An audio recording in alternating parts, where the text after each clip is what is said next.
j'ai un message pour toi. Ne sois pas irrésolu. Job 22, verset 28 nous dit « À tes résolutions répondra le succès, sur tes sentiers brillera la lumière. » En ce début d'année, nous sommes nombreux à prendre des bonnes résolutions. Et ce n'est pas une mauvaise chose en soi.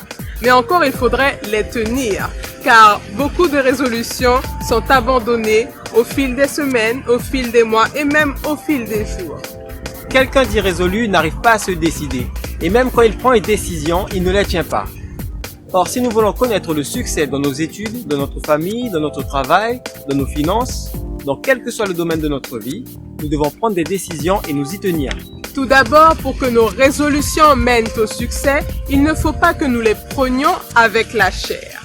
Dans 2 Corinthiens 1, verset 17, Paul demande « Mes résolutions sont-elles des résolutions selon la chair, de sorte qu'il y ait en moi le oui et le non ?» Si nous suivons les désirs de la chair, nous serons irrésolus. Aujourd'hui je t'aime, demain je t'aime plus. Je t'aime. Je t'aime plus. Aujourd'hui je veux être coiffeur, demain je veux être médecin. Je me vois bien être médecin plus tard.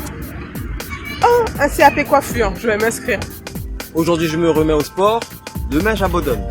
Bon, on fait du sport, hein. On va faire du sport. Ouais, je suis motivé là. On fait du sport. Si on allait manger un hamburger. Ouais, on va manger. Ouais, c'est mieux, hein. À ce rythme-là, nous n'aurons pas de succès dans ce que nous allons entreprendre. Ensuite, pour que nos résolutions mènent au succès, nous devons garder la foi. Jacques 1, verset 6 à 8 nous explique qu'être irrésolu, c'est manquer de foi, mais qu'il la demande avec foi sans douter.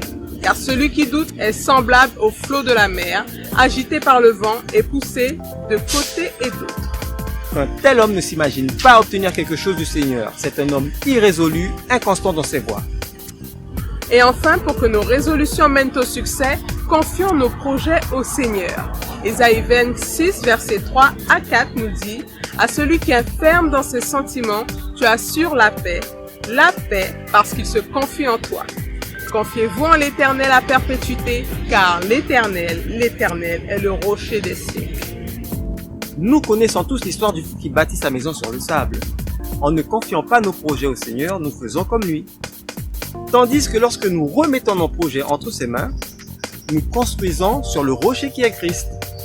Nous avons de l'assurance, nous sommes fermes dans nos sentiments, nous tenons nos résolutions, nous avons la paix et tout cela nous conduit au succès.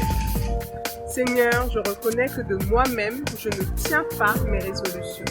C'est pourquoi je te remets toutes mes décisions, tous mes choix, tous mes projets. Merci parce qu'avec toi, à mes résolutions répondra